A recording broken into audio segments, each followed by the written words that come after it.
नमस्कार मित्रों, मैं महाराज कुमार गुप्ता आज के इस म्यूजिक क्लास में मित्रों आपको स्वागत करते हैं। मित्रों, जैसा कि आप सभी जानते हैं कि इस टेट का एग्जाम मित्रों बहुत जल्द होने वाला है। उम्मीद है कि मई में ही मित्रों इस टेट का एग्जाम हो जाएगा। अतः तैयारी अब जो आपको है जोर शोर से करने की जरूरत है। मित्रों, इस चैनल पर प्रतिदिन सुबह 8 बजे और जो मेरा न्यू चैनल है दक्ष म्यूजिक क्लासेस मित्रों, उसमें शाम 8 बजे मित्रों म्यूजिक के क्लास लिए जाते हैं। अतः क्लास को प्रतिदिन आप जरूर ज्वाइन करें। मित्रों, आपको एग्जाम के मद्देनजर देखते हुए मित्रों नोट्स कॉपी और ई बुक के मित्रों अति आवश्यकता है, जो ऑनलाइन आपको प्रोवाइड करवा दिया जाएगा। मित्रों, दिए हुए व्हाट्सएप नंबर पर आप हमें कांटेक्ट करें। मित्रों, आपको तत्काल पीडीएफ और ई बुक मित्रों जैसे प्रोवाइड करवा दिया जाएगा। बिना समय गवाए हुए मित्रों आज के प्रथम प्रश्न पर बारीकी से केयर कीजिएगा। आज का पहला प्रश्न आपका है कि मुक्त धारा नाटक की रचना किसने की? ए में है बंकिम चंद्र, बी में है गोपीनाथ, सी में है रविंद्रनाथ टैगोर साहब और डी में है डॉक्टर प्रेमलता। मित्रों, फट से कमेंट्स में आंसर दीजिए कि इस प्रश्न का आंसर क्या होगा कि मुक्त धारा नाटक की रचना किसने की। मित्रों, फटाफट कमेंट्स में आंसर दीजिए। एक चीज है, हमारे प्रिय मित्र राजकुमार जी हैं जिनका कमेंट्स बार बार आता है कि सर आप कुछ और समय दीजिए हम लोग को सोचने के लिए, आंसर जैसे कमेंट्स में देने के लिए। अतः आपकी बात को मद्देनजर रखते हुए राजकुमार जी जैसे हम समय को जरूर देंगे, आप घबराइए नहीं। आप इतना एक्टिव रहते हैं इसके लिए बहुत बहुत धन्यवाद। तो मित्रों, इस प्रश्न का आंसर हो जाएगा रविंद्रनाथ टैगोर साहब। इसी तरीके से मित्रों कुछ समय हम छोड़ दिया करेंगे ताकि आप कमेंट्स में आंसर दे सके। अगला प्रश्न आपका है, निम्न में से कौन सा नाटक रविंद्रनाथ ने नहीं रचा? मतलब इनमें से कौन सा ऐसा मित्रों नाटक है जिसको जैसे रविंद्रनाथ टैगोर साहब जैसे नहीं लिखे हैं? ए में आपका चित्रांगदा, बी में चंडालिका, सी में मानव, डी में आपका श्यामा।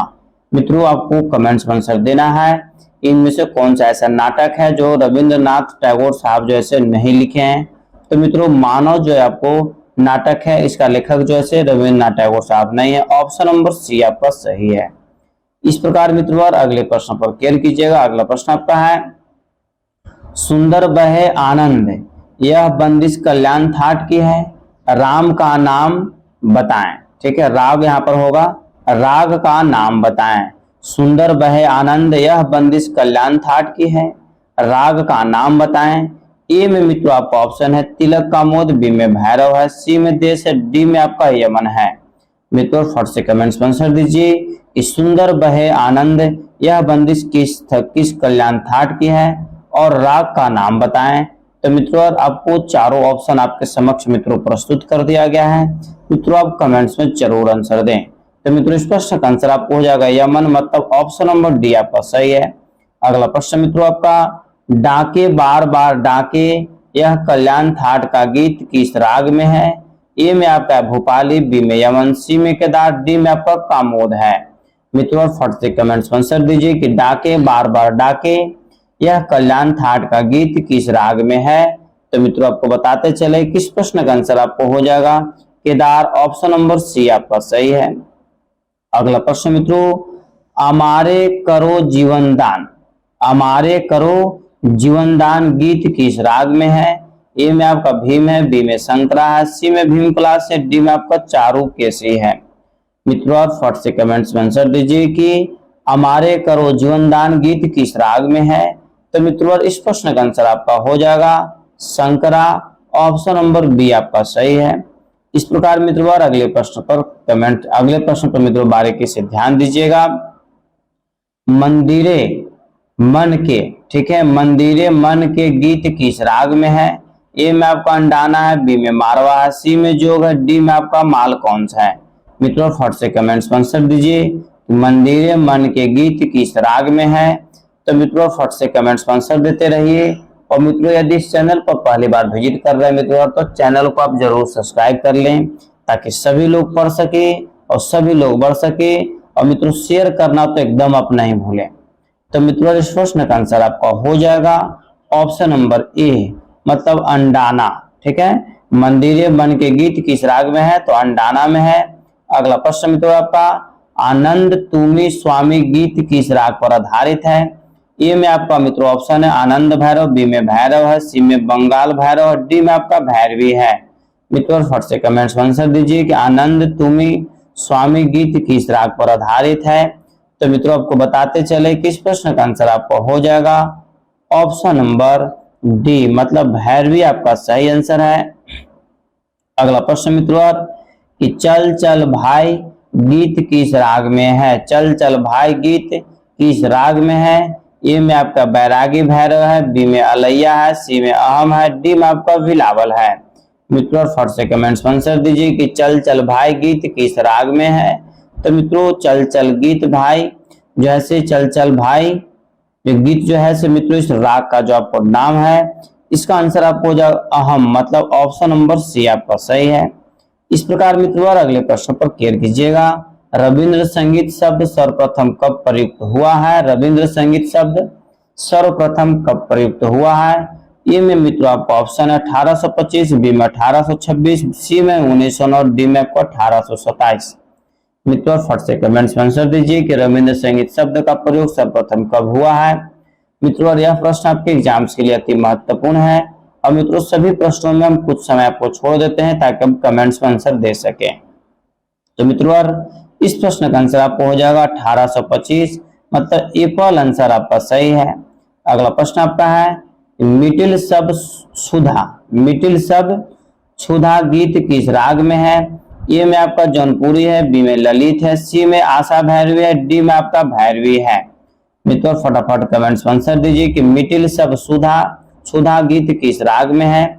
मित्रों फट से कमेंट्स में आंसर दीजिए और अपना प्रतिक्रिया मित्रों जरूर बताते रहें और इसे अपने स्टडी ग्रुप में मित्रों जरूर शेयर कर दे। तो मित्रों इस प्रश्न का आंसर हो जाएगा ऑप्शन नंबर सी आशा भैरवी, ठीक है। इस प्रकार मित्रों अगले प्रश्न पर केयर कीजिएगा। अमार विचार तुम्ही गीत किस ताल में है। ए में रूपकड़ा है, बी में आपका कहरवा है, सी में तेवरा है, डी में आपका झंपक है। मित्रों फट से कमेंट्स में आंसर दीजिए कि अमार विचार तुम्ही गीत किस ताल में है।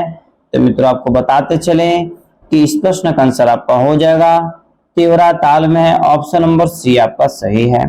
अगला प्रश्न मित्रों कि आजी बसंत जागत जागृत द्वारे गीत किस ताल में है। ए में आपका रूपकड़ा है, बी में त्रिताल है, सी में आपका धुमाली है, डी में आपका झप ताल है। मित्रों फटाफट कमेंट्स में आंसर दीजिए और इसे मित्रों अपने स्टडी ग्रुप में जरूर शेयर कर दें। आजी बसंत जागृत द्वारे गीत किस ताल में है। तो मित्रों आपको बताते चले कि इस प्रश्न का आंसर आपको हो जाएगा धुमाली, ऑप्शन नंबर सी आपका सही है। अगला प्रश्न मित्रों कि सतगान ग्रंथ किसने लिखा है। सतगान ग्रंथ किसने लिखा है। ए में आपका मदन भट्टाचार्य है, बी में सरला देवी, सी में आपका विश्व मोहन भट्ट और डी में आपका शांति घोष।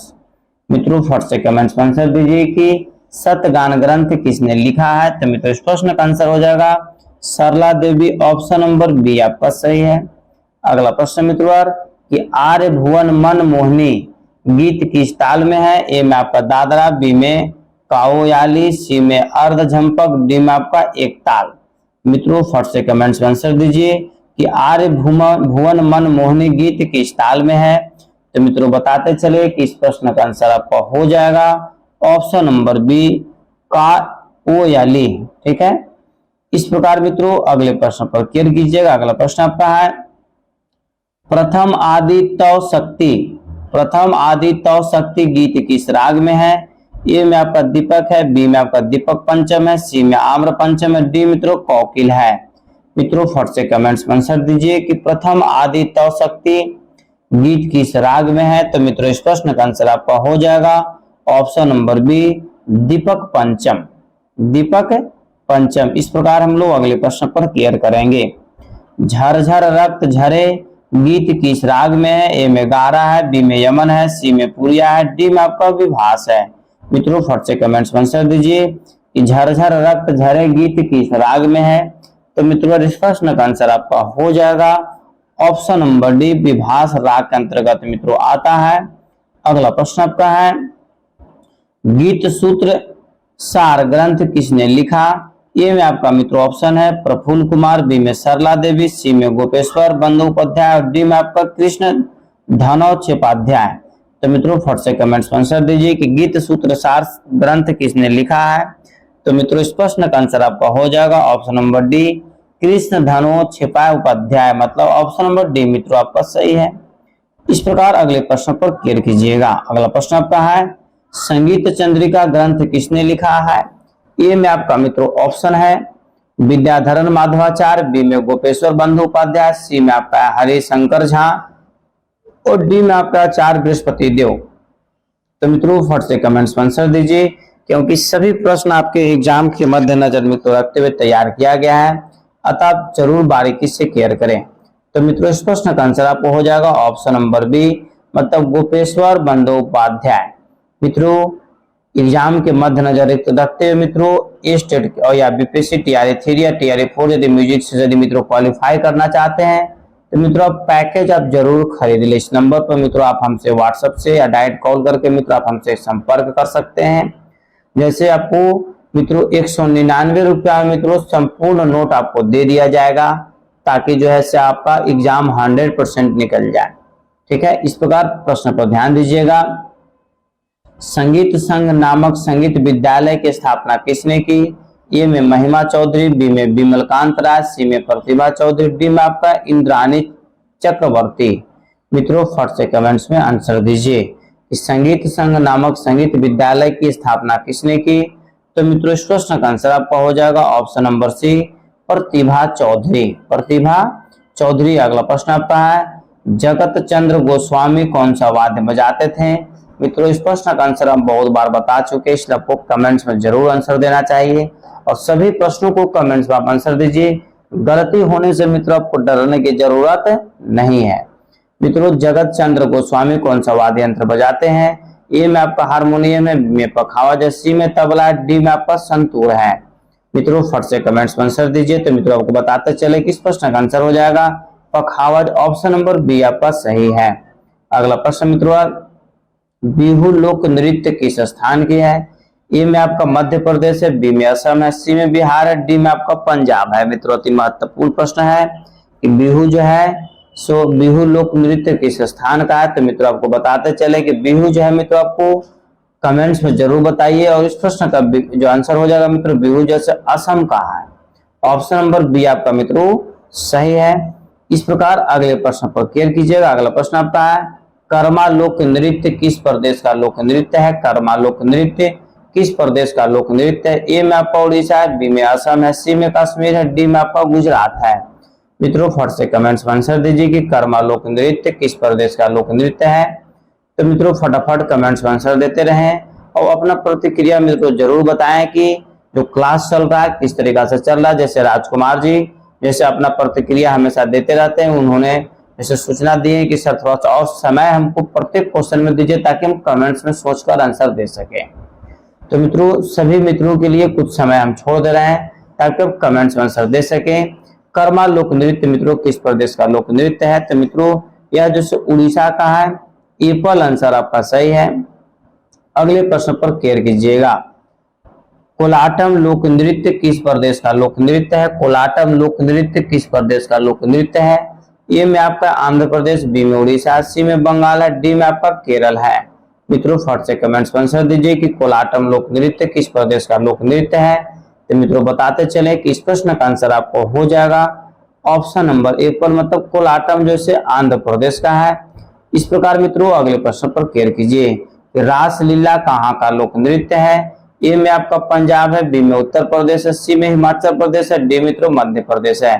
मित्रों इस प्रश्न का आंसर आपको जरूर आंसर देना चाहिए कि रासलीला कहाँ का लोक नृत्य है। तो मित्रों बताते चले कि रासलीला जो मित्रों लोक नृत्य है आपको उत्तर प्रदेश का, ऑप्शन नंबर बी आपका सही है।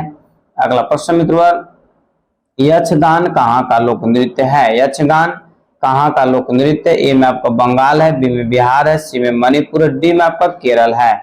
मित्रों फट से कमेंट्स में आंसर दीजिए कि यक्षगान कहाँ का लोक नृत्य है। तो मित्रों बताते चले कि यक्षगान जो मित्रों लोक नृत्य है आपको जो है इसमें से कोई मित्रों आंसर आपका सही नहीं है। यक्षगान जो है मित्रों आपको कर्नाटक का है। कहाँ का है?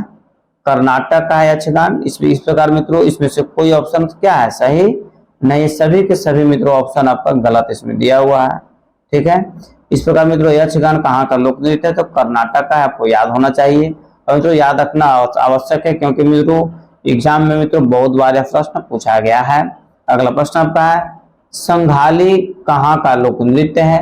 ए में आपका मणिपुर है, बी में महाराष्ट्र है, सी में केरल है, डी में आपका असम है। मित्रों फट से कमेंट्स में आंसर दीजिए कि संघकाली कहाँ का लोक नृत्य है। तो मित्रों बताते चले कि संघकाली जो मित्रों लोक नृत्य है, आपका इस प्रश्न का आंसर हो जाएगा ऑप्शन नंबर सी, संघकाली केरला का मित्रों लोक नृत्य है।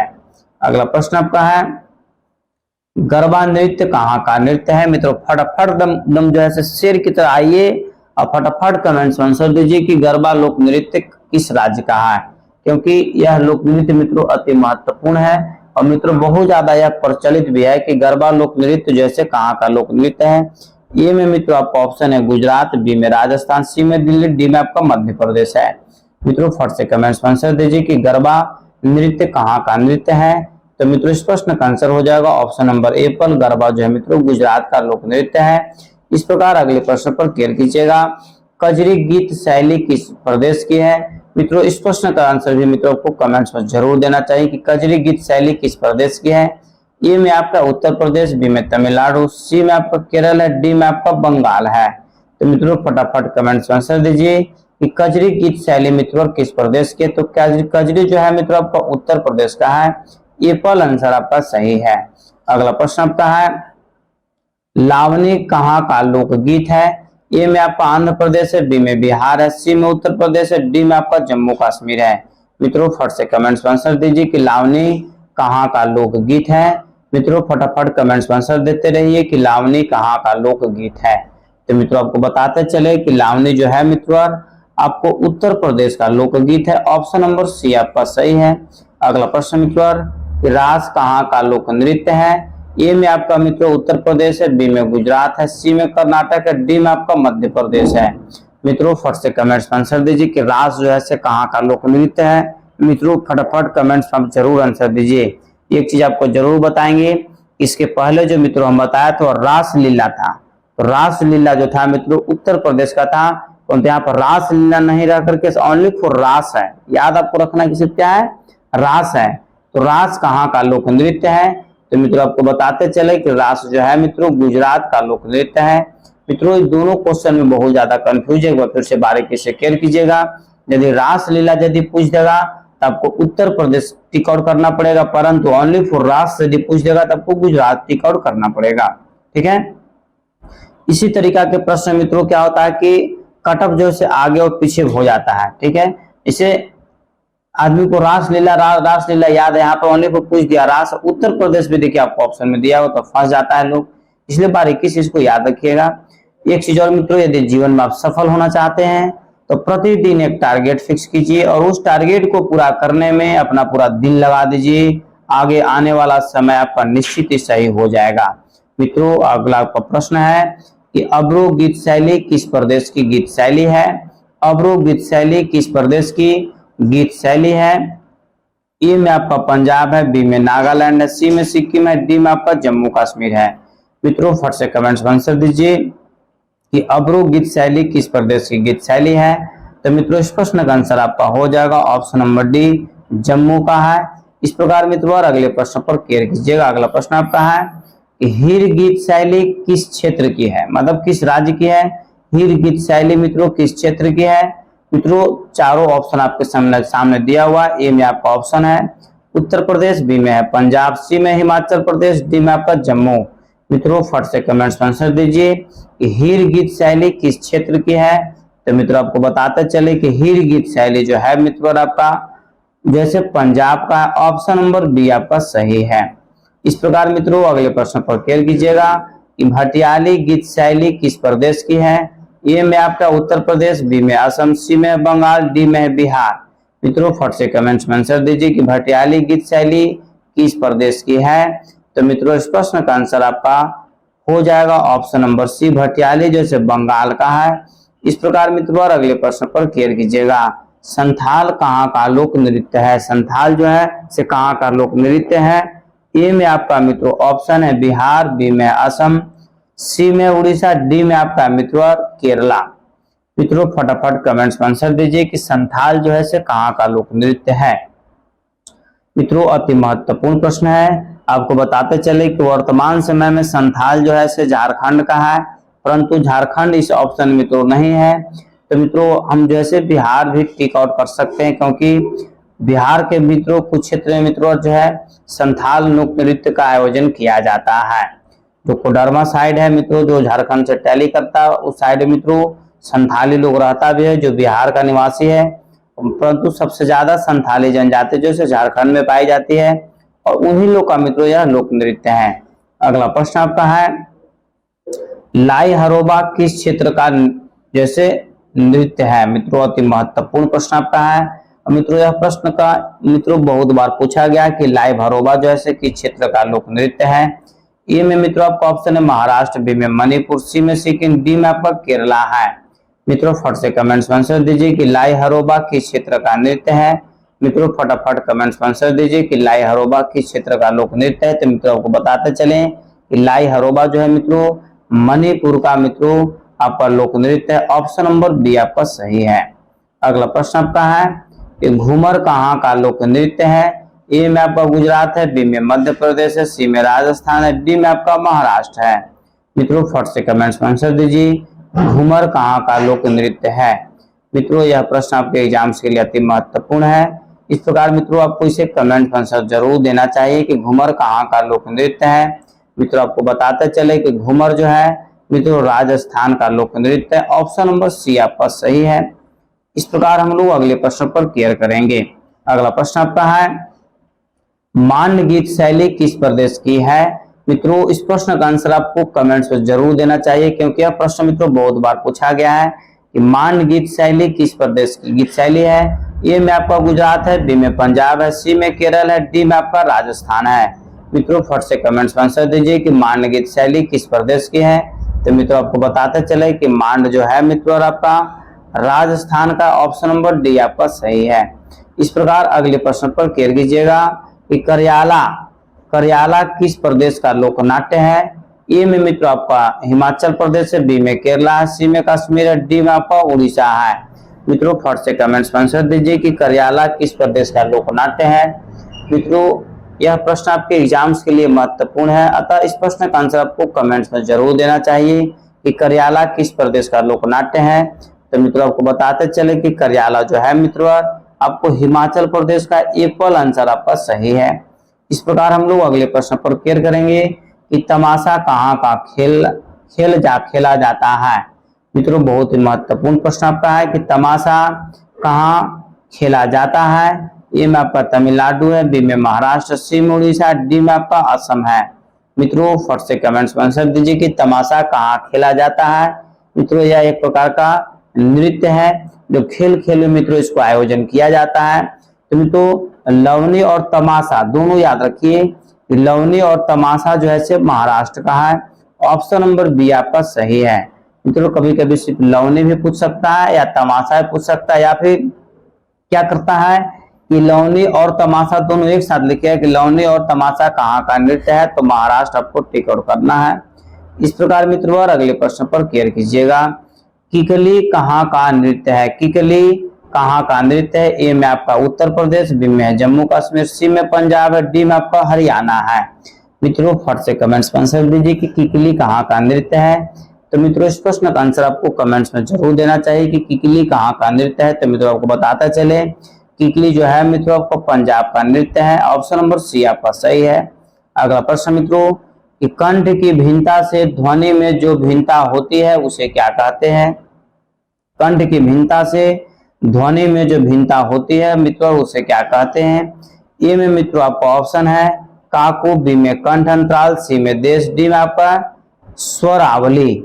मित्रों फट से कमेंट्स में आंसर दीजिए कि कंठ की भिन्नता से ध्वनि में जो भिन्नता होती है मित्रों उसे हम जो बोलते हैं उसको काकू बोला जाता है। ऑप्शन नंबर एप्पल आपका सही है। इस प्रकार मित्रों अगले प्रश्न पर क्लियर कीजिएगा कि संगीत रत्नाकर में कितने काकू कहे गए हैं। संगीत रत्नाकर मित्रों कितने काकू कहे गए हैं। ए में आपका मित्रों 5 है, बी में 6 है, सी में 7 है, डी में आपका 8 है। मित्रों फट से कमेंट्स में आंसर दीजिए कि संगीत रत्नाकर में कितने काकू कहे गए हैं। तो मित्रों आपको बताते चले कि संगीत रत्नाकर में मित्रों कुल काकू की संख्या 6 है, मतलब ऑप्शन नंबर बी आपका सही है। इस प्रकार मित्रों और अगले प्रश्न पर क्लियर कीजिएगा, श्रुति को कुछ कम या ज्यादा करने से एक स्वर की दूसरे स्वर पर जो छाया आती है वह कहलाती है। ए में आपका ग्राम है, बी में छैला होगा, सी में स्वर काकू है, डी में आपका राग काकू है। मित्रों फट से कमेंट्स में आंसर दीजिए कि श्रुति को कुछ कम या ज्यादा करने से एक स्वर की दूसरे स्वर पर जो छाया आती है मित्रों उसे क्या कहते हैं। तो मित्रों आपको बताते चले कि मित्रों इस प्रश्न का हो जाएगा आंसर, उसे स्वर काकू कहते हैं। ऑप्शन नंबर सी मित्रों आपका सही है। मित्रों इस प्रकार अगले प्रश्न पर क्लियर कीजिएगा। जब किसी राग की छाया अन्य राग में दिखाई देती है तो उसे क्या कहते हैं। जब किसी राग की छाया अन्य राग में दिखाई देती है तो उसे क्या कहते हैं। ये में मित्रों आपका ऑप्शन है स्वर काकू, बी में राग काकू, सी में अन्य राग काकू, डी में छैला काकू। मित्रों फट से कमेंट्स में आंसर दीजिए कि इस प्रश्न का आंसर क्या होगा कि जब किसी राग की छाया अन्य राग में दिखाई देती है तो मित्रों उसे क्या कहते हैं। तो मित्रों इस प्रश्न का आंसर आपका हो जाएगा ऑप्शन नंबर सी अन्य राग काकू। इस प्रकार मित्रों क्वेश्चन नंबर 46 पर बारीकी से क्लियर कीजिएगा कि नाट्य शास्त्र के किस अध्याय में काकू की विशद व्याख्या की गई है। ए में आपका 15 है, बी में 17 है, सी में 26 है, डी में आपको 28 है। मित्रों फट से कमेंट्स में आंसर दीजिए कि नाट्य शास्त्र के किस अध्याय में काकू की विशद व्याख्या की गई है। तो मित्रों इस प्रश्न का आंसर आपको हो जाएगा ऑप्शन नंबर बी, मतलब 17वें अध्याय में काकू की जो है मित्रों जैसे विशद व्याख्या की गई है। इस प्रकार हम लोग अगले प्रश्न पर क्लियर करेंगे कि नाट्य शास्त्र में कितने प्रकार के वृंद बताए गए हैं। नाट्य शास्त्र में कितने प्रकार के वृंद बताए गए हैं। ए में आपका 2 है, बी में 4 है, सी में 3 है, डी में आपका 5 है। मित्रों फट से कमेंट्स में आंसर दीजिए कि नाट्य शास्त्र में कितने प्रकार के वृंद बताए गए हैं। इस प्रकार मित्रों इस प्रश्न का आंसर आपका हो जाएगा ऑप्शन नंबर सी, मतलब 3 वृंद मित्रों बताए गए हैं। अगला प्रश्न आपका है कि नाट्य शास्त्र में अनुसार जैसे उत्तम वृंद में कितने गायक होने चाहिए। ए में आपका 2 है, बी में 1 है, सी में 3 है, डी में आपका 4 है। मित्रों फट से कमेंट्स में आंसर दीजिए कि नाट्य शास्त्र में जैसे नाट्य शास्त्र क्यों होना चाहिए, नाट्य शास्त्र के अनुसार उत्तम वृंद में कितने गायक होने चाहिए। तो मित्रों फटाफट कमेंट्स में आंसर दीजिए कि इस प्रश्न का आंसर क्या होगा। तो मित्रों आपको बताते चले कि इस प्रश्न का आंसर हो जाएगा ऑप्शन नंबर डी, मतलब 4 आंसर आपका सही है। इस प्रकार हम लोग अगले प्रश्न पर क्लियर करेंगे। वाद वृंद को अन्य किस नाम से जाना जाता है। ए में आपका वाद श्री, बी में वाद वादन, सी में वाद रस, डी में आपका वाद पुकार। मित्रों फट से कमेंट्स में आंसर दीजिए कि वाद वृंद को अन्य किस नाम से जाना जाता है।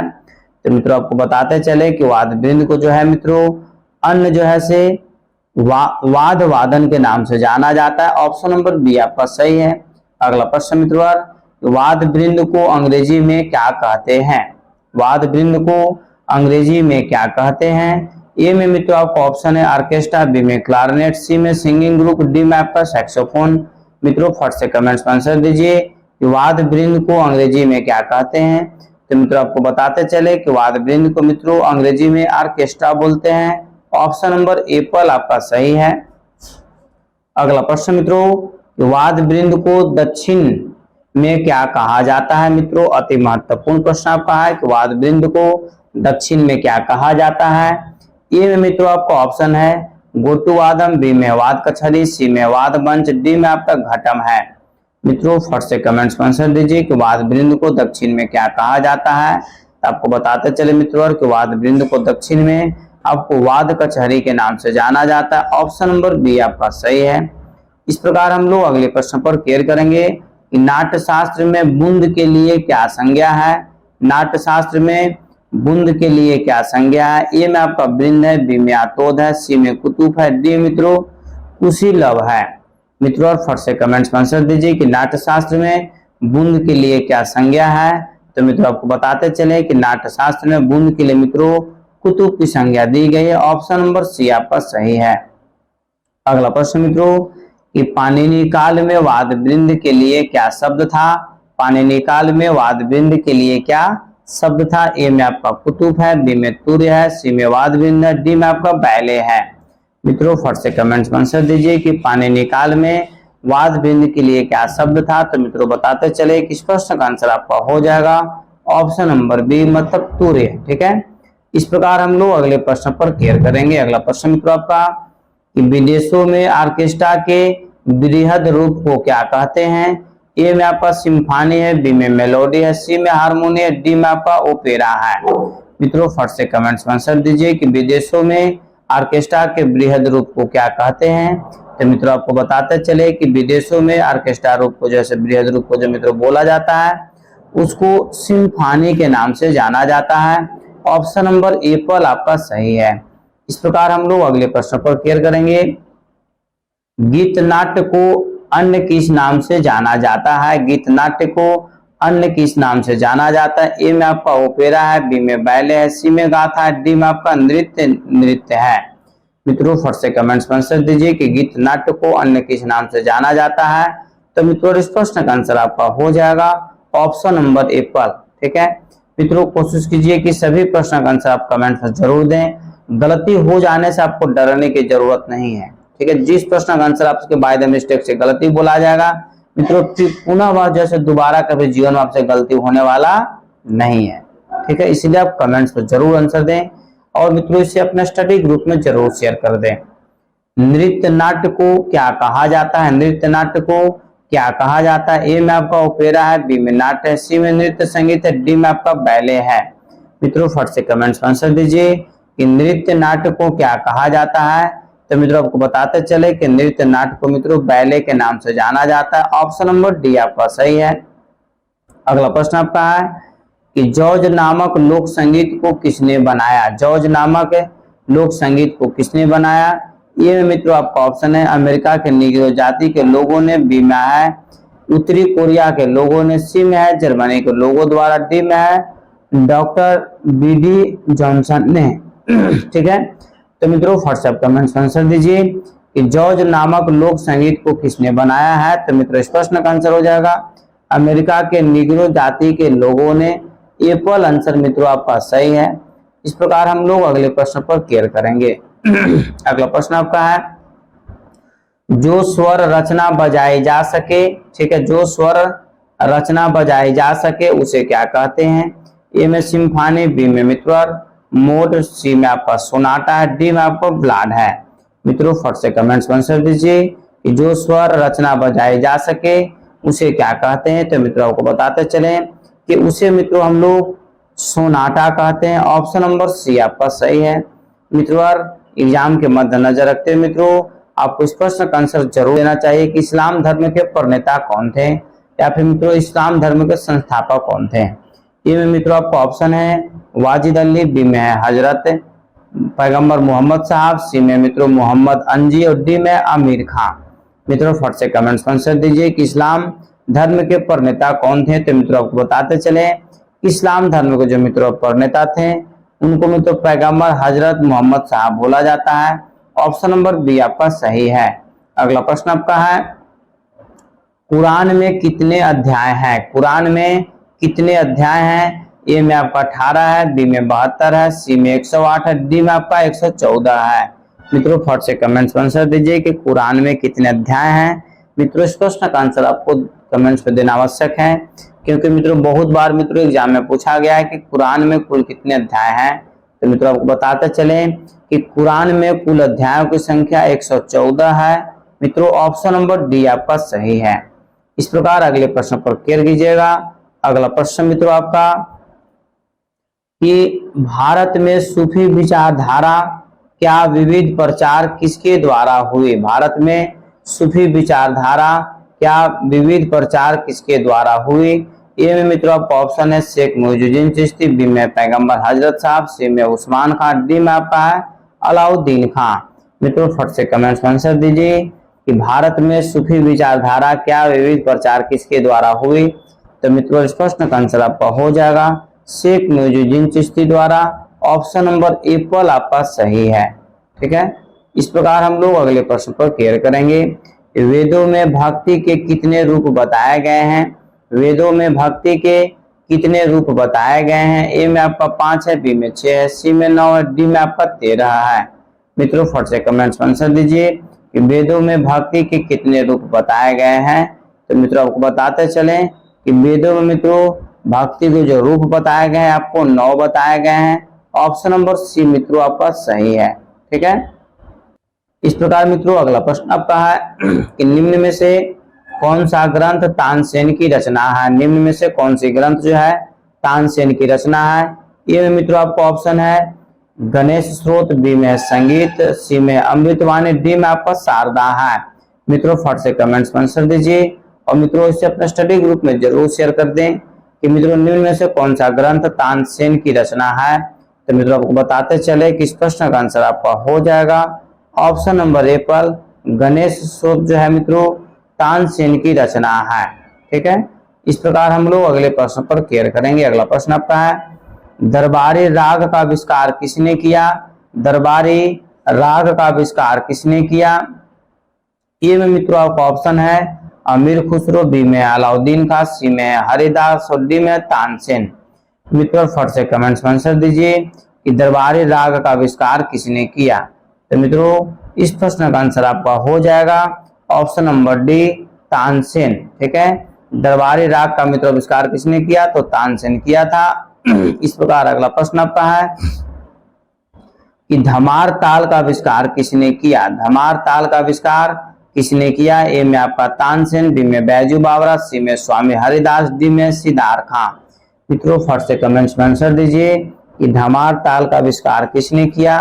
तो मित्रों इस प्रश्न का आंसर आपका हो जाएगा धमार ताल का जो मित्रों आविष्कार किया था बैजू बावरा साहब किए थे।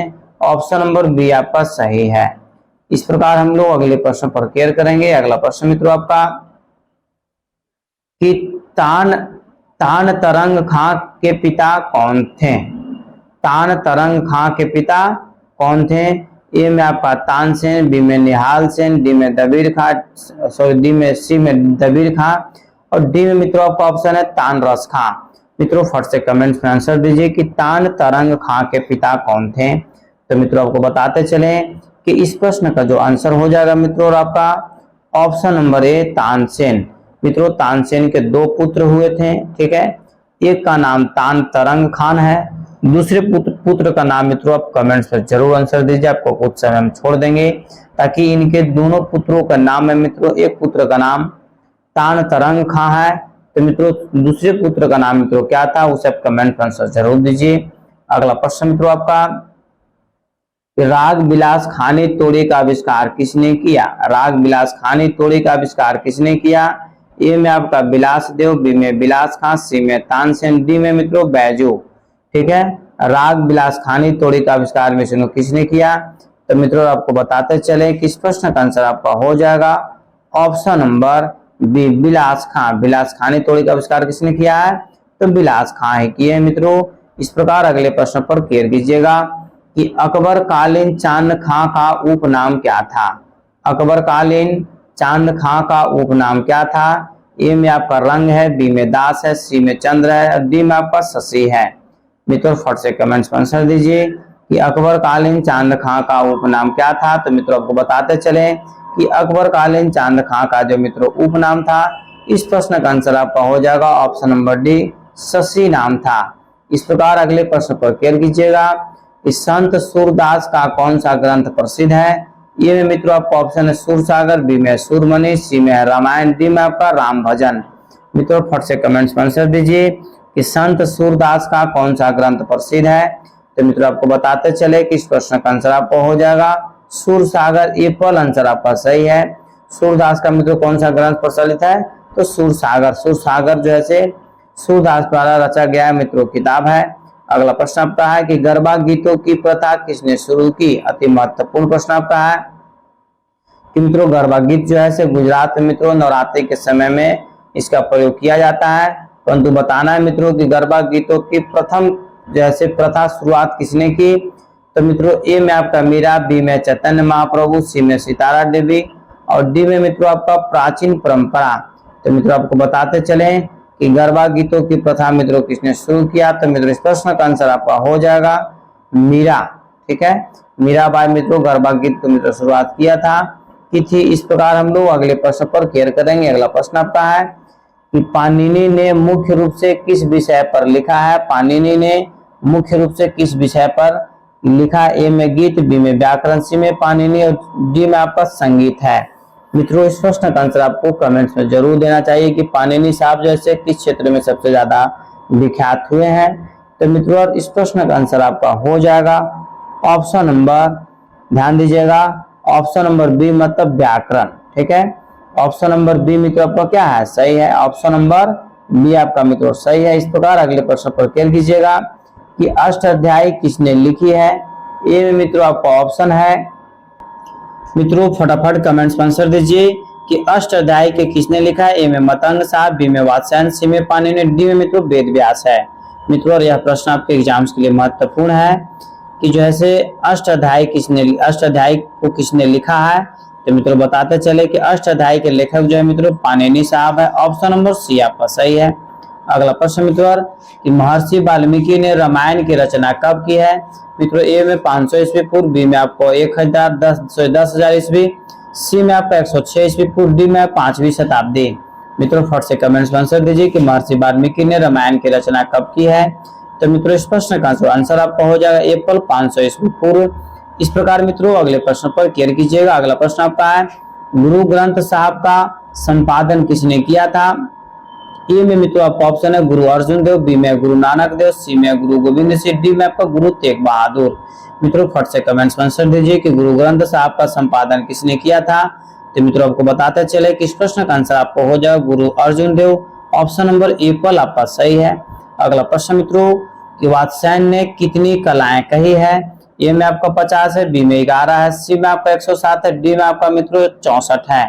मित्रों फटाफट कमेंट्स में आंसर दीजिए और मित्रों इसे अपना स्टडी ग्रुप में जरूर शेयर कर दें कि वात्स्यायन ने कितने कलाएं कही है।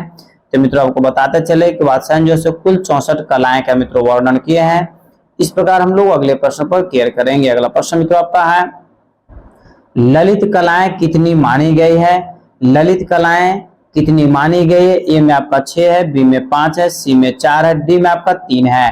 मित्रों फट से कमेंट्स में आंसर दीजिए कि ललित कलाएं कितनी मानी गई है। तो मित्रों इस प्रश्न का जो आंसर आपका हो जाएगा ललित कलाएं जो मित्रों मानी गई है कुल मित्रों 5 मानी गई है। ऑप्शन नंबर बी आपका सही है। इस प्रकार हम लोग अगले प्रश्न पर केयर करेंगे।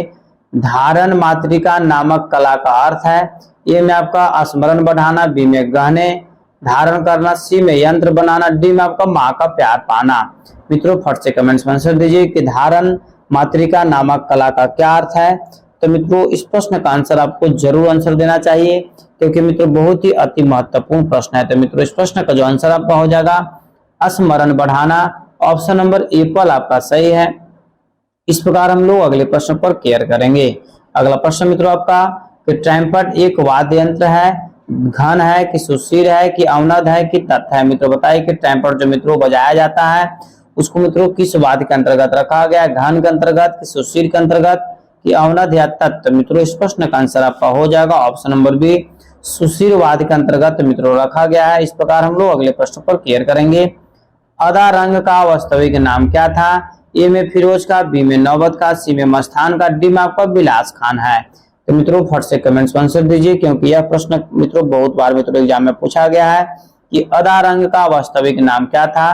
तो मित्रों अदा रंग का जो मित्रों वास्तविक नाम था फिरोज खां था। ऑप्शन नंबर एप्पल आपका सही है। इस प्रकार हम लोग अगले प्रश्न पर केयर करेंगे कि नेमत खां का उपनाम क्या था। मित्रों अदत, सबरंग, सदारंग, मनरंग। मित्रों फट से कमेंट्स में आंसर दीजिए कि नेमत खां का मित्रों उपनाम क्या था। तो मित्रों नेमत खां का जो मित्रों उपनाम था मित्रों आपको अदत था। मतलब कहने का मतलब मित्रों कि एप्पल आपका आंसर सही है। इस प्रकार मित्रों और अगले प्रश्न पर केयर कीजिएगा। अगला प्रश्न आपका है प्रश्न मित्रों आपका ध्यान दीजिए कि गुलाम अली का उपनाम क्या था। ए में मन रंग, बी में सब रंग, सी में दास और डी में आपको रंगीले है। मित्रों फट से कमेंट्स में आंसर दीजिए कि गुलाम अली का उपनाम क्या था। तो मित्रों आपको बताते चले कि गुलाम अली का जो मित्रों उपनाम था सब रंग था। ऑप्शन नंबर बी आपका सही है। इस प्रकार मित्रों और अगले प्रश्न पर केयर कीजिएगा कि भूपत खां का उपनाम क्या था। ए में मित्रों आपका ऑप्शन मन रंग, बी में रंगीले है, सी में रंगारंगी है, डी में आपका महारंग है। मित्रों फट से कमेंट्स में आंसर दीजिए कि भूपत खां का उपनाम क्या था। तो मित्रों इस प्रश्न का जो आंसर आपका हो जाएगा ऑप्शन नंबर डी महारंग था। ठीक है। इस प्रकार मित्रों और अगले प्रश्न पर केयर कीजिएगा। मित्रों तिलक श्याम राग का निर्माण किसने किया। तिलक श्याम राग का निर्माण किसने किया? ए में आपका पंडित रविशंकर साहब, बी में उस्ताद विलास खां, डी में आपका तानसेन, सॉरी सी में तानसेन, डी में आपका श्यामदास है। मित्रों इस प्रश्न का आंसर आपको कमेंट्स में जरूर देना चाहिए, क्योंकि तिलक श्याम रंग का जो मित्रों निर्माण किए थे मित्रों भारत का मित्रों संगीत के क्षेत्र में बहुत ही अच्छे कलाकार हैं। तो मित्रों तिलक श्याम रंग का मित्रों जो निर्माण किया था उनका नाम था पंडित रविशंकर साहब। ऑप्शन नंबर एप्पल आपका सही है। इस प्रकार मित्रों अगले प्रश्न पर केयर कीजिएगा। उस्ताद गुलाम हुसैन खां का उपनाम क्या था? ए में आपका मित्रों ऑप्शन है मियां सबरंग, बी में मियां उजपल और सी में चांद खां, डी में मित्रों तानसेन। मित्रों फट से कमेंट्स में आंसर दीजिए। उस्ताद गुलाम हुसैन का उपनाम क्या था? तो मित्रों उस्ताद गुलाम हुसैन का जो मित्रों उपनाम था मित्रों मियां उजपल था। ऑप्शन नंबर बी आपका सही है। इस प्रकार मित्रों आज का यह अंतिम प्रश्न है कि हर्री वल्लभ संगीत सम्मेलन कहाँ होता है? मित्रों इस प्रश्न जो है तो मित्रों इस स्टेट में मित्रों पूछा गया है, अतः आपको कमेंट्स में जरूर बताना चाहिए कि हर्री वल्लभ संगीत सम्मेलन कहाँ होता है। ए में जालंधर है, बी में मथुरा है, सी में कोलकाता, डी में आपका अमृतसर है। मित्रों फट से कमेंट्स में आंसर दीजिए कि हर्री वल्लभ संगीत सम्मेलन कहाँ होता है। तो मित्रों इस प्रश्न का आंसर आपका हो जाएगा ऑप्शन नंबर एप्पल, मतलब जालंधर आपका सही आंसर है। ठीक है, इस प्रकार मित्रों सभी प्रश्नों का आंसर यहाँ पर जैसे कुल 85 प्रश्नों का आंसर मित्रों यहाँ पर आपको दे दिया गया है। मित्रों एक बात जरूर हम बोलेंगे कि इसको स्क्रीनशॉट लेकर के आप हमें जरूर बताएं कि कितने प्रश्नों का आंसर सही हुआ। मित्रों आज का क्लास यहीं पर समाप्त किया गया। मित्रों यदि चैनल पर पहली बार विजिट कर रहे हैं मित्रों तो चैनल को आप सब्सक्राइब कर लीजिए, लाइक कीजिए, शेयर कीजिए, कमेंट्स कीजिए। ठीक है, और मित्रों यदि ये state BPSC, DSSB, net, KBS, EMS मित्रों यदि तैयारी कर रहे हैं तो मित्रों यह चैनल आपके लिए अति महत्वपूर्ण होने वाला है। मित्रों इस चैनल पर मैथ्स रीजनिंग का भी मित्रों क्लास स्टार्ट कर दिया गया है, अतः क्लास को प्रतिदिन जरूर ज्वाइन करें। ठीक है मित्रों, तब तक के लिए स्वस्थ रहिए, मस्त रहिए। एक बार प्रेम से बोलिए भारत माता की जय।